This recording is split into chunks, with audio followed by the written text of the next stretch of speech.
So in the last video we discussed about the decomposition process and for what are the uses, what are the causes, and for what decomposition occurs. So in this video we are going to discuss about the topic energy flow. So by this very word we can understand that it is nothing but the flow of energy from one organism to another, that is from one level to another during a certain process. So we know that sun is the only source of energy on earth. So for all ecosystems, sun is the only source of energy, but except there is an exceptional case, that is deep sea hydrothermal ecosystem. Except deep sea hydrothermal ecosystem, for all the ecosystems which are sustaining or which are prevailing on earth, the only source of energy is sun. So when we take the incident solar radiation, that is 50% of them are photosynthetically active radiation. So out of the incident solar radiation which are less than that of the 50% of it is photosynthetically active radiation, that is PAR. So we know that this plants and photosynthetic and chemosynthetic bacteria. So the bacteria which are of photosynthetic and chemosynthetic, they fix the sun's radiant energy to make food from the simpler inorganic materials. So the plants, photosynthetic and chemosynthetic bacteria obtain food from the simple inorganic materials by fixing out the sun's radiant energy. So in order to make the food, they fix the sun radiant energy from and make they sustain.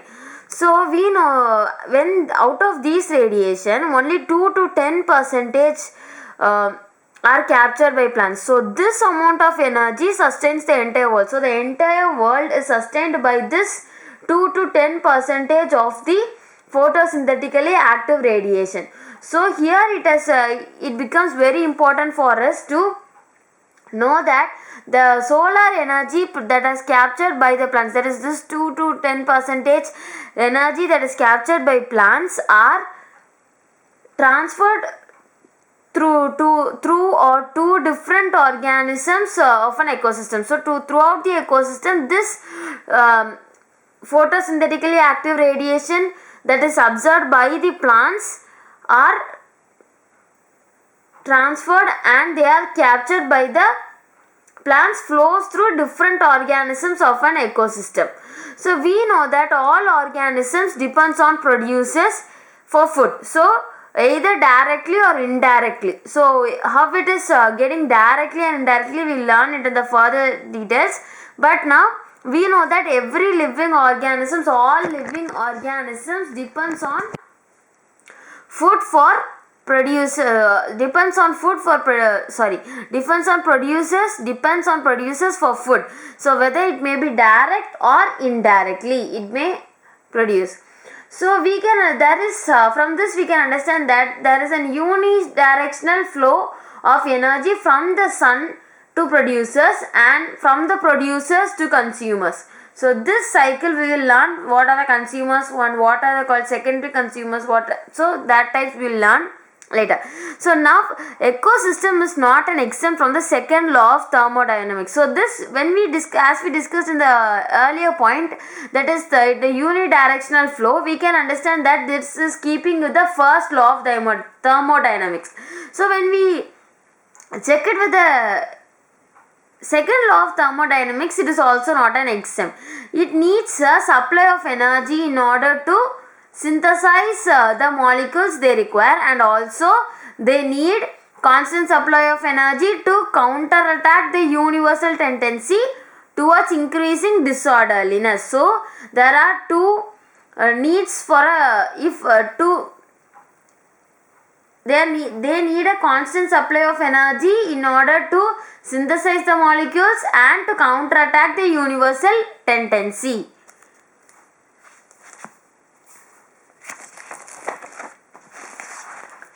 So when we take the green plants in the ecosystem terminology, it is called as producers. In the ecosystem terminology, the green plants are called as the green plants are called as producers. So when we take a terrestrial ecosystem, the major producers in the terrestrial ecosystem are herbaceous and woody plants. Whereas in an aquatic ecosystem, the primary producers are phytoplankton, algae and higher plants. So in a terrestrial ecosystem, the major producers are herbaceous, woody plants and so on. Many will be there. So some of the examples of primary producers in aquatic ecosystem are phytoplankton, algae and higher plants. So we know that there are food chains and food webs that exist in nature.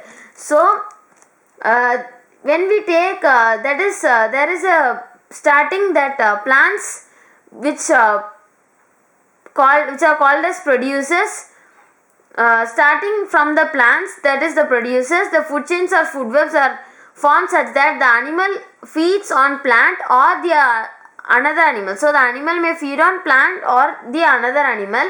So this cycle in rotation or this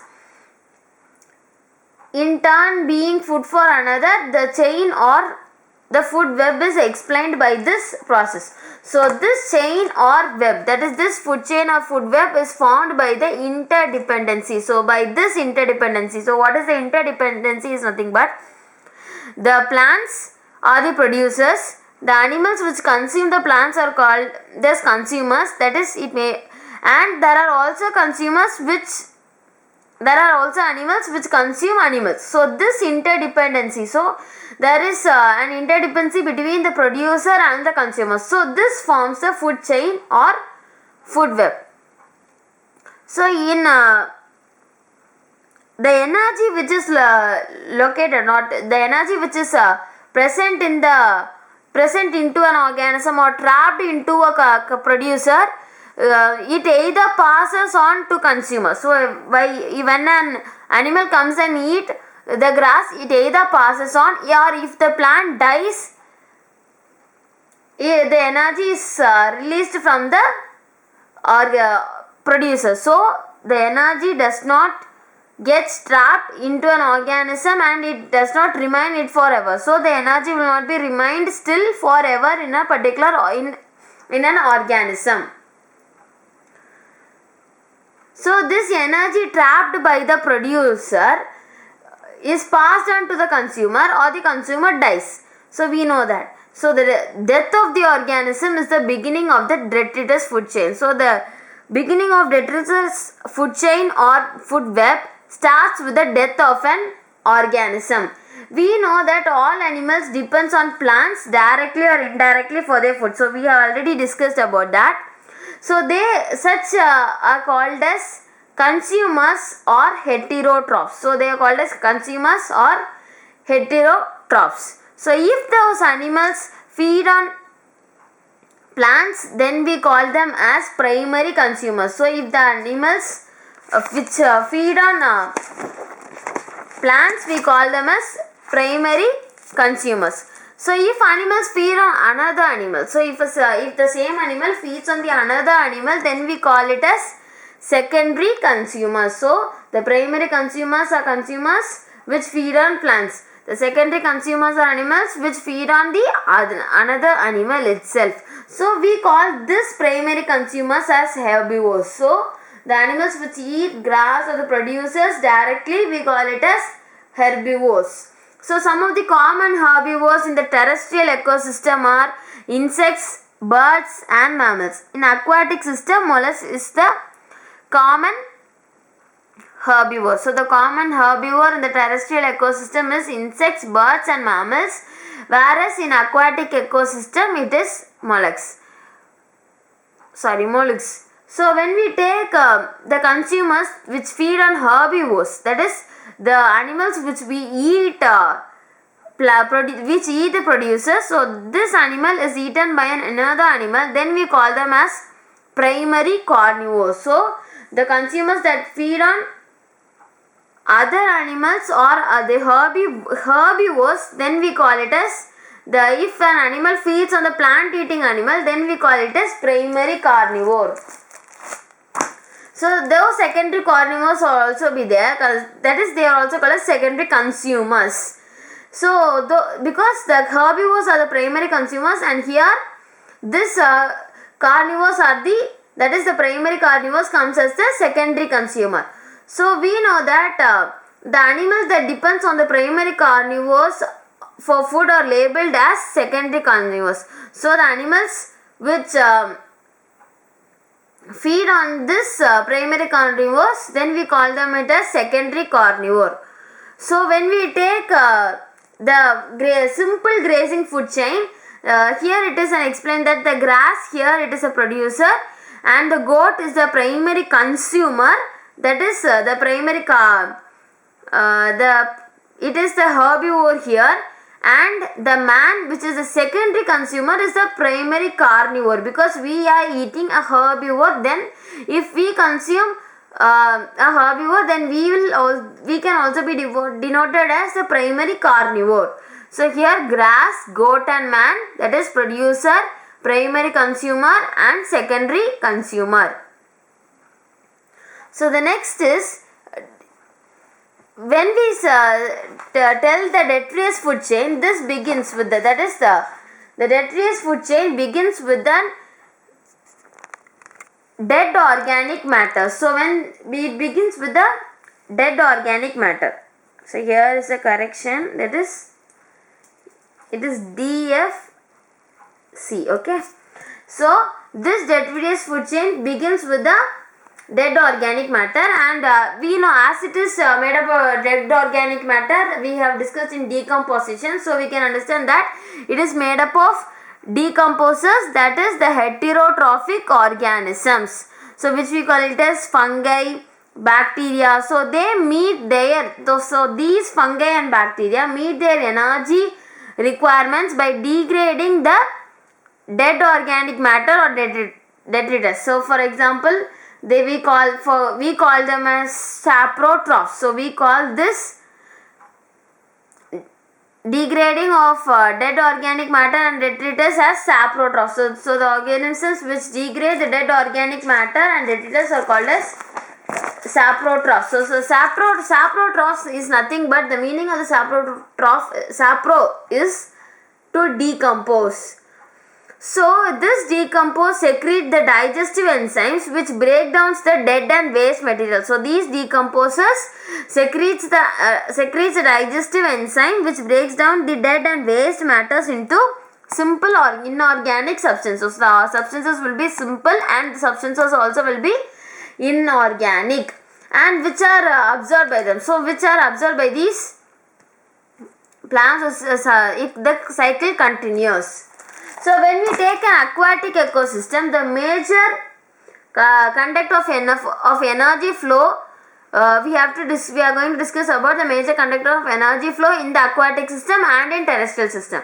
That is, the grazing food chain is the major conduct of energy flow. So in aquatic ecosystem, the major energy flow is through GFC, that is grazing food chain, whereas when we take terrestrial ecosystem, it is DFC, that is detritus food chain. So but both the chains or both these ecosystems are connected at some levels. That is the DFC organisms sometimes are in natural ecosystem, they become prey for GFC animals. So this GFC organisms sometimes become prey for the GFC animals, that is cockroaches, crow, etc. are some examples which we call them as omnivores. So these are called as omnivores.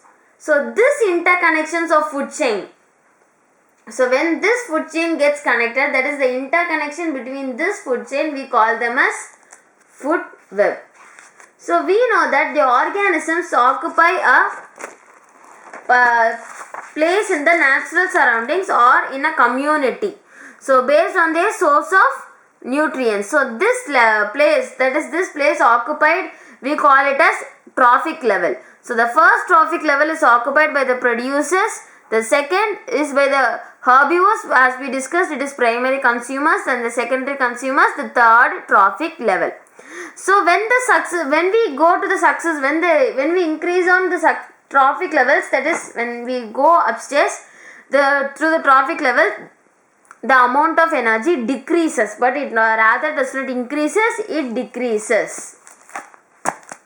So here it is a representation of the trophic levels in an ecosystem. So here it is clear that the first trophic level is present, and the second trophic level is also present. So the first is plants, the second is herbivore, the third is carnivore, the fourth is top carnivore. So here phytoplanktons, grasses, trees, zooplankton, grasshopper and cow, fishes, birds, wolf, man and lion. The primary producer, primary consumer, secondary consumer and tertiary consumer.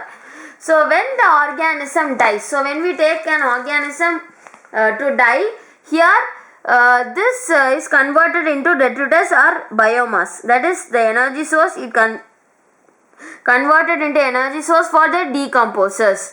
So when the organisms, we know that when we take the organisms, the organisms which are at each trophic level depends on the lower trophic level. So if it is in a second trophic level, it depends on the first trophic level. The organisms in the second trophic level depends on the first trophic level for the energy demands. So when we take the trophic level, there is a certain mass of living material for a particular time. So that is called as standing crop. That is, it is measured as the biomass, that is the mass of living organisms or number in a unit area. So when we take the biomass of a species, it is expressed in terms of fresh or dry weight. So this fresh or dry weight, or the measurement of biomass in terms of dry weight is more accurate. We know that the number of trophic levels which are in the grazing food chain is restricted because the transfer of energy flows only 10% law. That is, 10% of energy is transmitted from the higher trophic to the lower trophic level. So in nature, there are many possibilities to have so many levels. That is, there will be secondary carnivore, primary carnivore, producers. So it will goes on increasing. So there are many possibilities to have many levels. So in the next video, we will deal with the ecological pyramids. So before that, we will deal with the diagrammatic representation of the energy flow. So here it is a diagrammatic representation. The first, second, third and fourth. The heat is liberated out and the energy is transported here. So in the next video, we will deal with the ecological pyramids.